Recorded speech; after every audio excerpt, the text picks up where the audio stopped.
New York Mets, really a superstar, and it's just a real thrill for me to be with him. And New York Yankees. Randy doesn't let anything get by. CC Sabathia. God bless you. Pleasure to be with you, former Yankees great pitcher, and it's just an honor to be with you.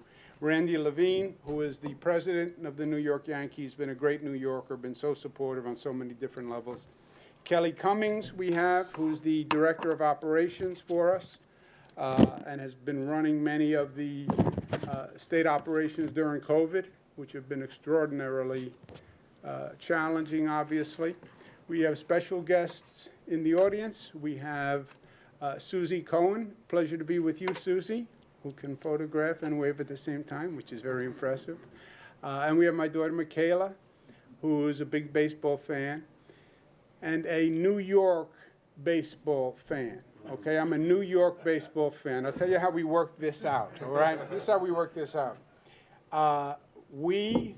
Michaela, myself, we support New York teams, all right?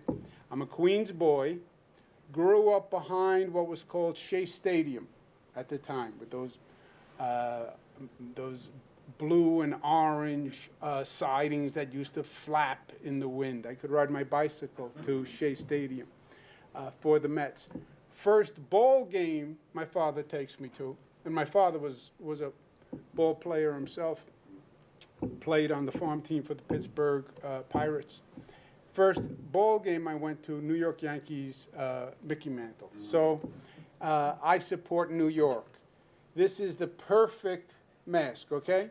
You have the Mets when you're at a Mets game, you turn it around. You have the Yankees when you're at a Yankees game. So we support both. Let me go through a couple of facts today. All good news on COVID.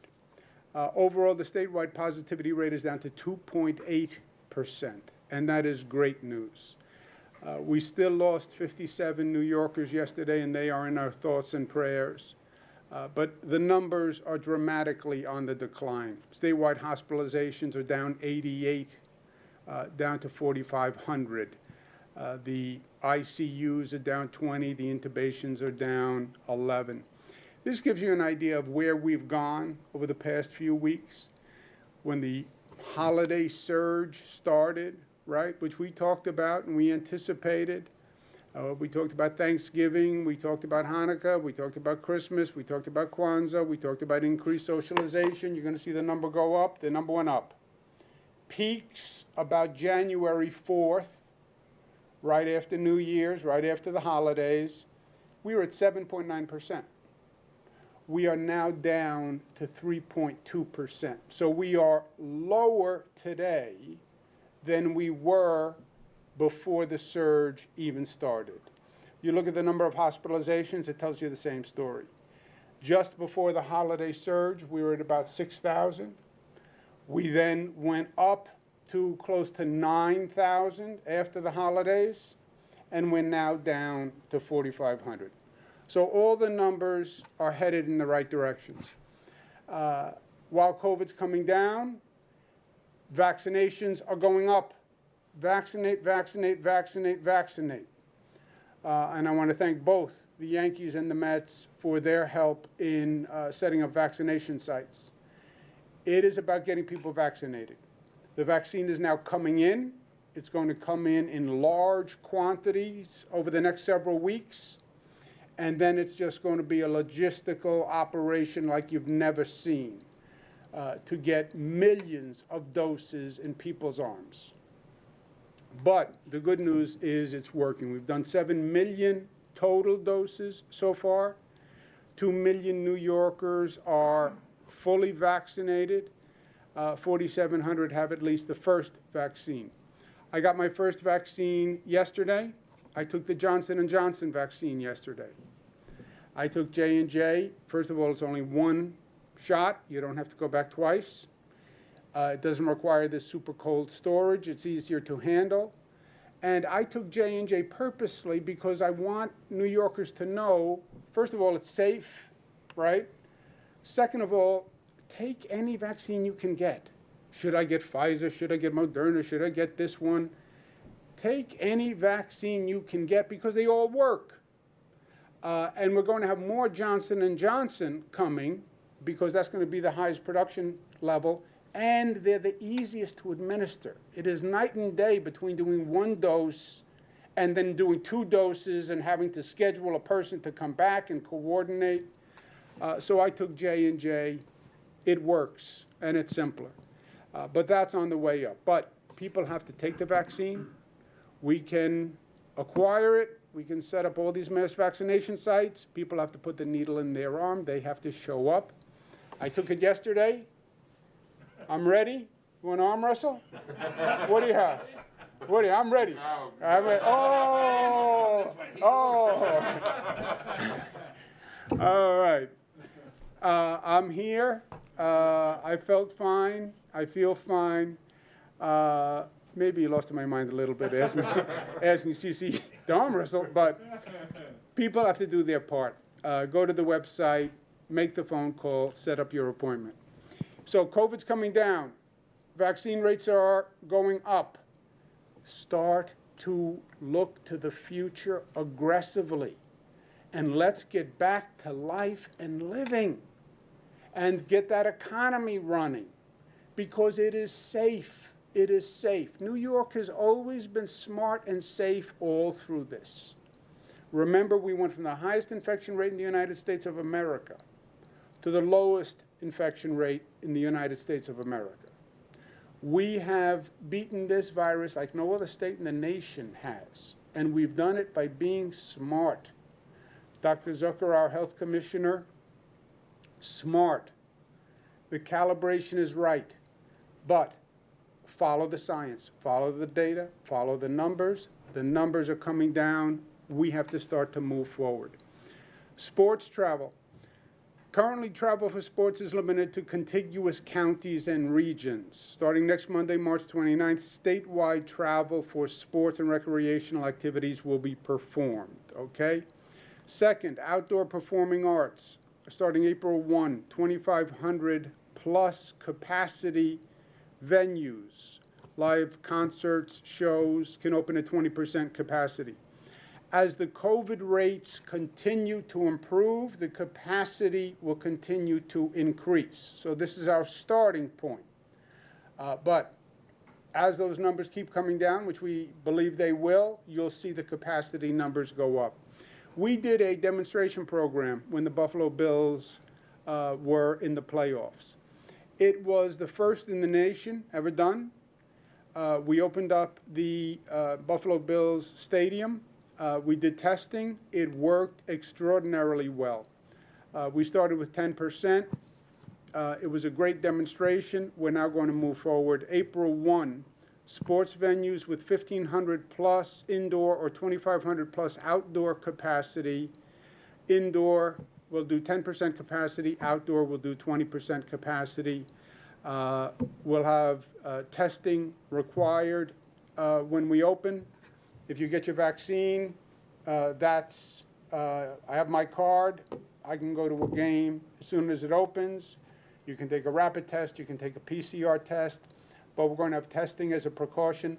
As time moves on and as our experience grows and we see how the games work, we then right away do what's called contact tracing, where we follow up on the game to see if anybody got infected, et cetera.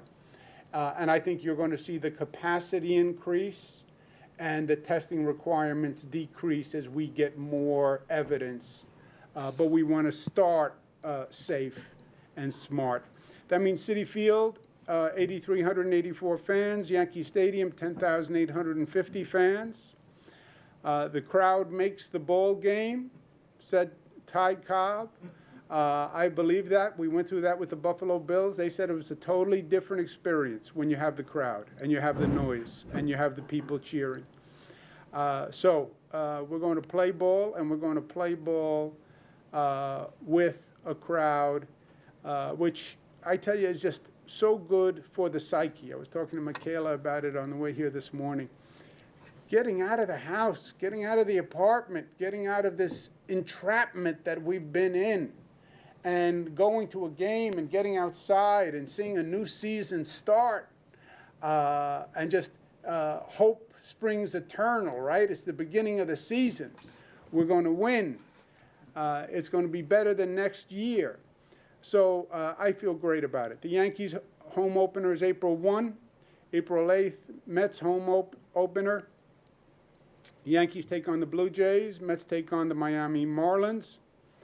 But I'm very excited about the news today. It has been a long, dark winter. It's been a long, dark year.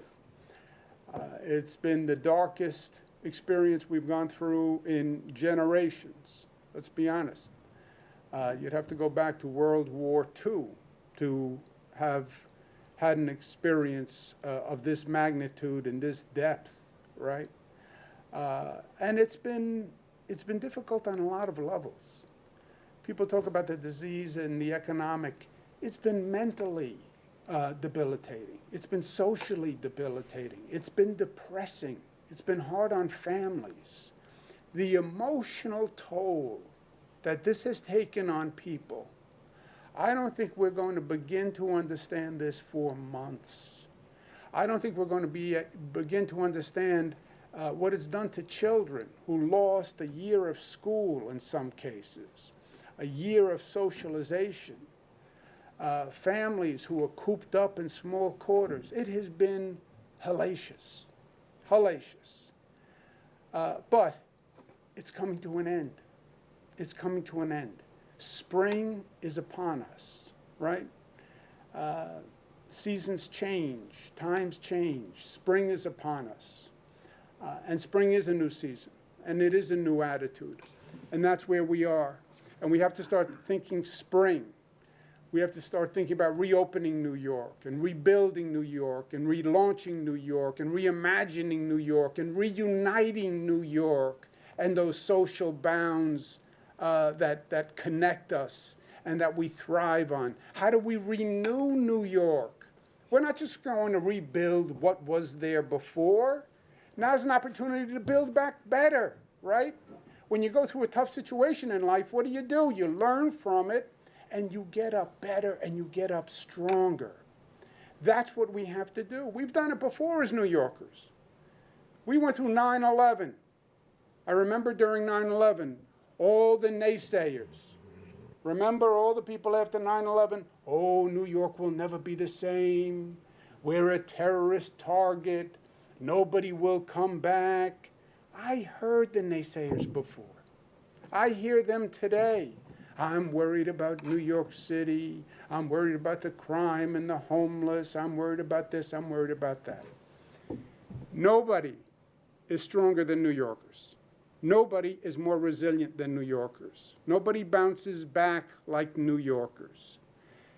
Did we get through 9/11? We got through 9/11, and we are the stronger for it. We didn't rebuild. We rebuilt better than before.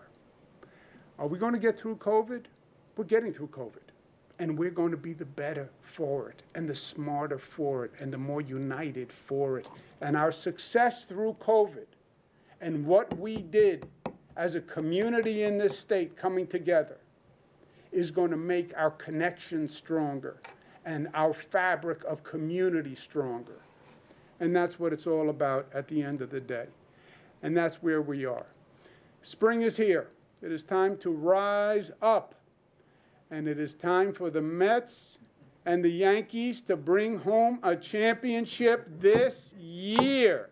And we say, play ball. With that, let me turn it over to CC Sabathia. CC, thank you for being with us. And why don't you take the first remarks? Thank you. Thanks, Governor. I'm excited to be here on this day that we're announcing that there are going to be fans back in the stands. I grew up on the West Coast, but I consider myself a New Yorker now. And, you know, dealing with this COVID the past year, my family battling it, you know, us being, you know, kind of stuck in the house, not being able to go to games, do things that we're normally used to doing. We're excited to be able to get out. And as a fan now, being able to be in the stadium, cheering on the Yankees, you know, I'm just excited. So, you know, like the governor said, you know, continue to get vaccinated, do the right things, and let's continue to battle this thing so by the end of the season, we can have a full stadium for the World Series. Yeah. Now to Mr. Al Leiter, as you know, former pitcher, former Met, former Yankee, did we forget, but a World Series champion, and he's been a great supporter for New York, for New Jersey, for the whole metropolitan region, whatever we've needed. Al has been there, so it's a pleasure to be with you. Al, thank you. Thank you. Well, it's a pleasure to be here for a lot of reasons, and listen to your daughter and seeing your mask with both sides. I am one of the few players that played for both the Yankees and the Mets, and the awkwardness of it all was that I grew up a Mets fan as a result of my father being a Mets fan because of Casey Stengel at inception in 1962.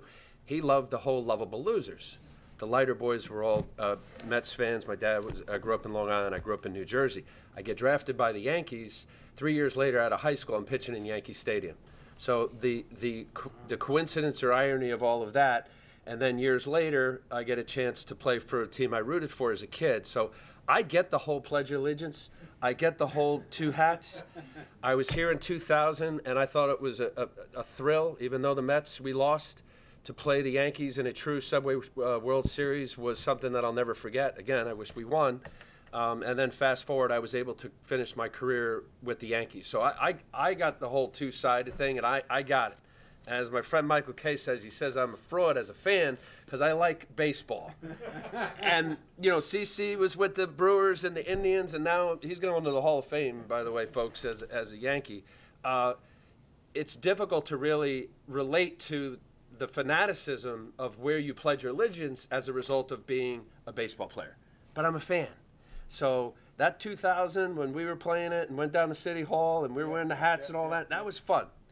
But I see this in relation to, not as tragic with what transpired in 9/11, but I was also with the Mets when we came back.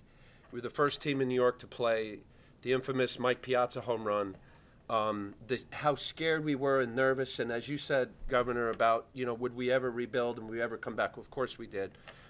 But I remember what baseball meant, and we weren't sure. And Randy, you know, you can attest to it, having been in baseball a long time, as well as CC, about whether it was the right thing to come back after the heinous tragedy of the World Trade Center in 9/11.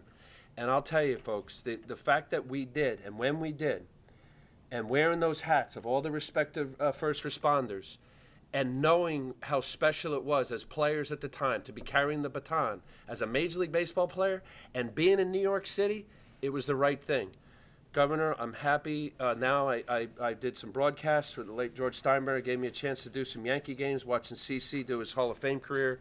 I do some things with Andy and the Mets. And I'm just thrilled that fans will get a chance to get back in the stadium. I'm sure, as the governor said, it'll progress to where more people can go. And there's no doubt about it. When you play in front of a big crowd and they're cheering you or booing you, the Bronx cheer, man, there's nothing like it. And there's no better place than New York, really, really. And thank you for inviting me here, because play ball, man. It's opening day. No better place than New York and New York sports fans. Here, here. Beautifully said. Let's give Al a round of applause. Randy Levine, who is the quintessential New Yorker. He's head of the Yankees organization, but he's been in government. He's been in civic society. He's seen it all, Randy. He really has, from every angle.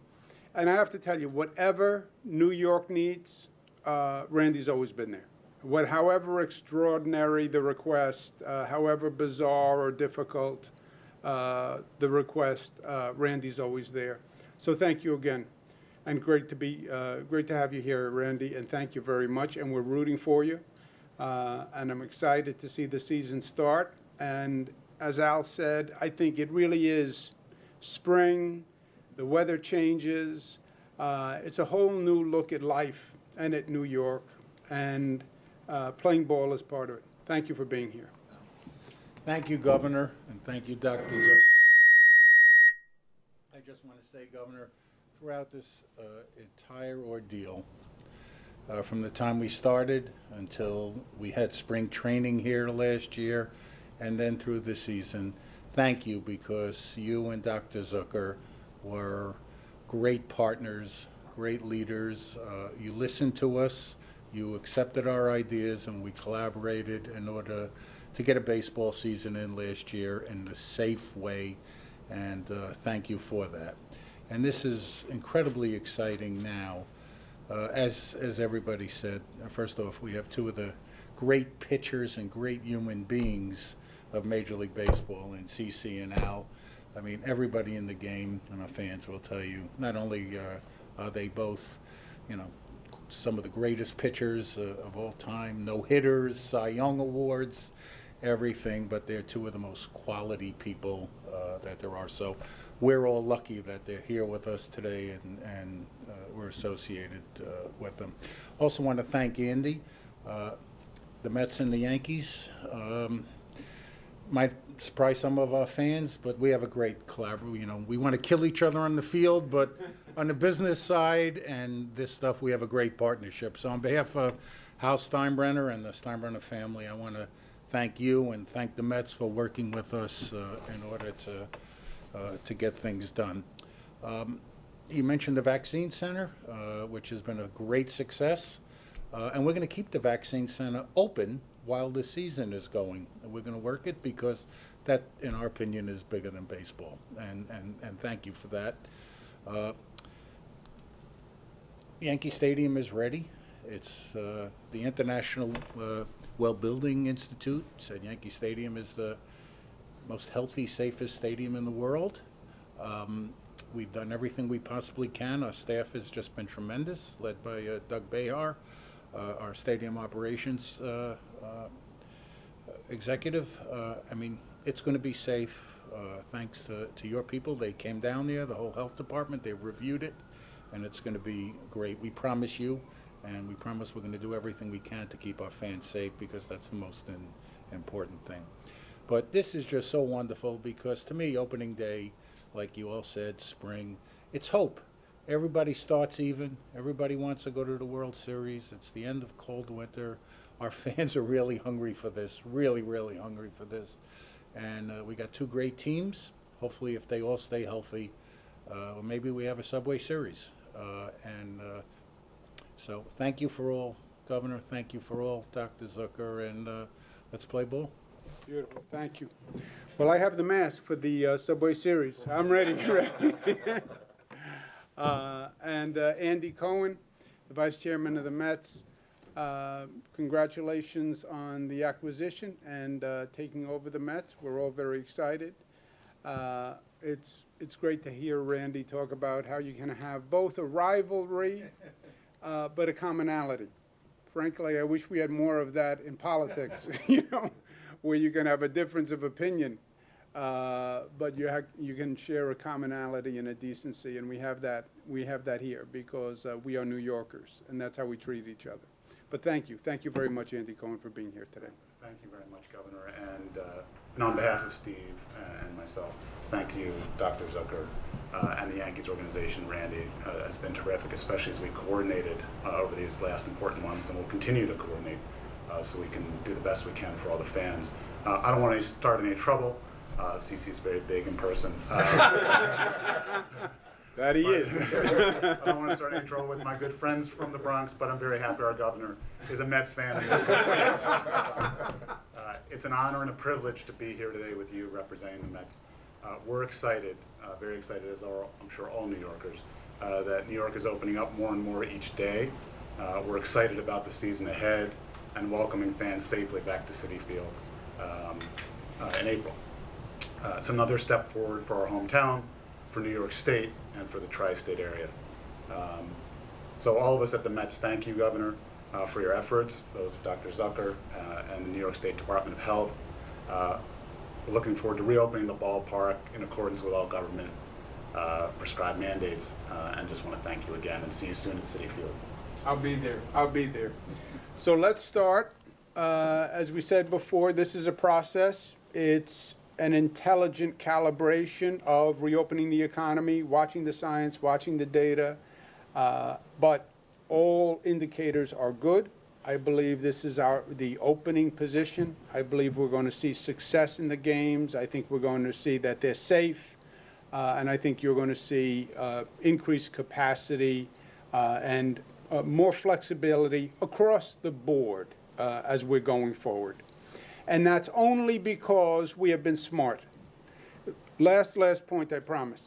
My daughter's giving me a look like, I want to go now. I get it. COVID, when you look at COVID across the state, across the country, it is very different in very different places. It is totally different rates of infection because it is a pure function of how that community behaves. There's no secret to this. It's a virus. And if you're reckless, you will transmit it. It's just like having a child who has a virus at home. And if that child walks around the house, you get a household full of infection. And you can see different parts of this state, different parts of this country, very different infection rates. It's about being smart. The mask, the social distancing, get vaccinated, keep those numbers going down, keep reopening, and reopening better than ever before. And let's play ball. Thank you very much for being here, my friends. Thank you. Thank you all.